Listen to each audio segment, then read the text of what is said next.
What's going on, Jeromes? So everyone and their mom realizes that the Vikings are all in with quarterback one, JJ McCarthy. Now, will he turn out to be that guy? TBD, but everything around him is sutured up. As we made the case before, it's the best situation for a first-time starting quarterback in NFL history.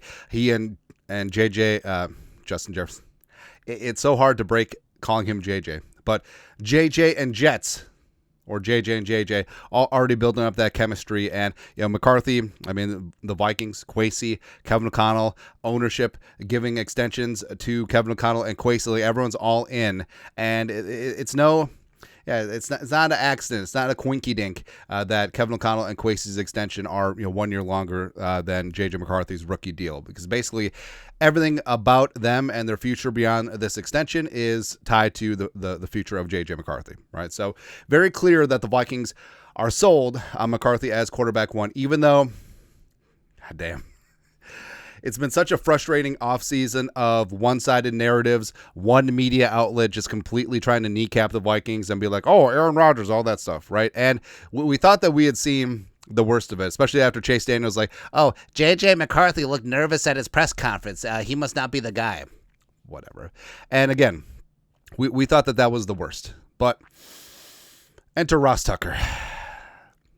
So this sucks because I actually respect Ross Tucker's acumen as an analyst, as a media personality, former NFL lineman for 7 years, Princeton, undrafted, crafted himself a nice little career, and has done very well in the media. Like, dude's a hustler. He's all over the place. But that's what's more frustrating about it, is because it'd be one thing if he was untalented nobody who doesn't know ball, but he does. So this take on J.J. McCarthy is not even borderline inexcusable. Like, this honestly is nuclear waste. Like, this is the nut low of JJ McCarthy offseason discourse. So, Purple Persuasion. Ross Tucker over on Purple Daily. Ross Tucker is not sold on the Vikings, and even said Minnesota isn't totally sold on JJ McCarthy, despite what they say publicly about him. And we always say, words are words, but actions are actions. And what action has the Vikings taken this offseason that shows you that JJ McCarthy is not the guy, right? It's pencils the Vikings winning only 7 to 9 games this upcoming season. Yeah, and then week 10 happens. No matter what the Vikings say about JJ McCarthy, they wanted Sam Darnold back, and then when they weren't going to get Darnold back, they wanted Daniel Jones back. As much as they're sold on JJ McCarthy, they weren't that sold. So the Vikings have some doubt. And if you listen to the full clip, like, what's amazing is that he actually believes that. And again, it's more frustrating because it comes from someone who should know better. Certainly. And yeah, why would they ever be sold on the quarterback that they traded up to go get number 10 overall, highest drafted quarterback in team history? Yeah, why would they do that? Yeah, why? Right? And also, the basis of the Vikings building this Avengers roster is the starting quarterback on his rookie deal.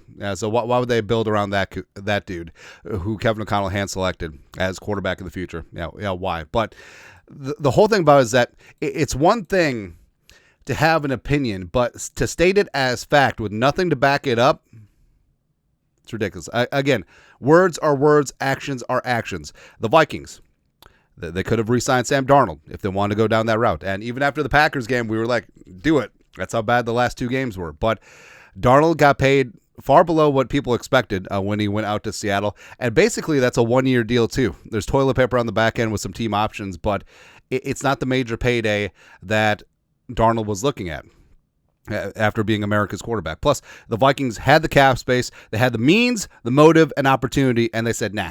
And also, worst comes to worst, they could have franchise tagged Darnold. So don't give me this hooey revisionist history, like, oh, they wanted Sam Darnold back. They could have had him back. Again, actions. So they could have had Darnold. They passed, right? And if they wanted Daniel Jones back, reportedly, the offers were similar between him and the Colts, a 1-year, $14 million deal. The Vikings could have easily eclipsed that, or if you think about it, they could have franchise tagged Daniel Jones too. Obviously, it's not in the same ballpark, but again, why is he just lying, right? Again, actions over everything, right? So the Vikings could have easily kept Daniel Jones if they wanted to. They didn't. Also, going a step further, If they wanted Aaron Rodgers, they could have had him easily. Homeboy saying that he'll play for $10 million. Vikings gonna have $10 million. They got $20 million cap space right now.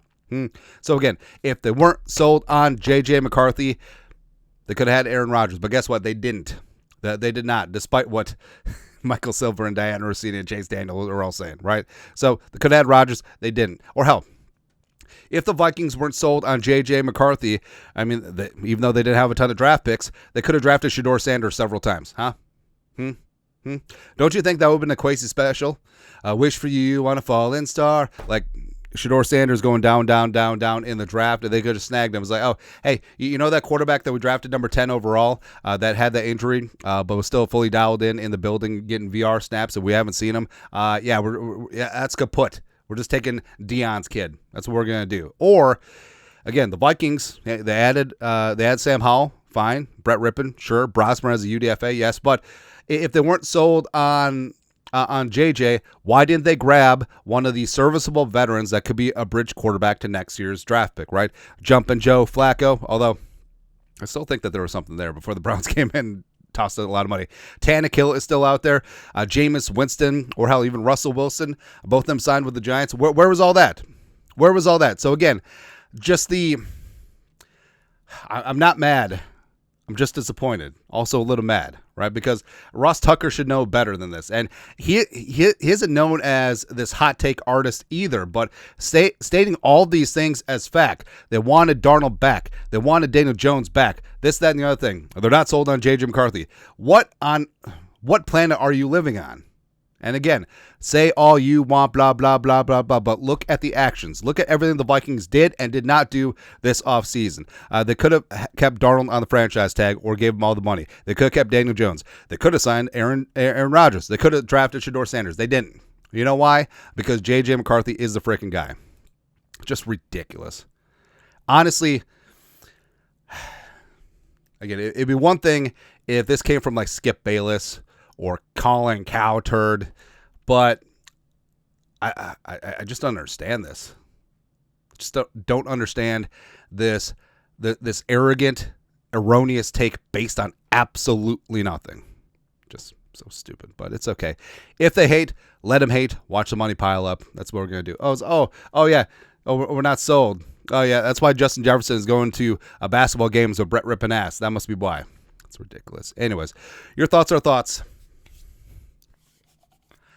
Ross Tucker, whom I respect, has quite possibly the dumbest JJ McCarthy take of the offseason. And that's saying a lot, brother. Come on.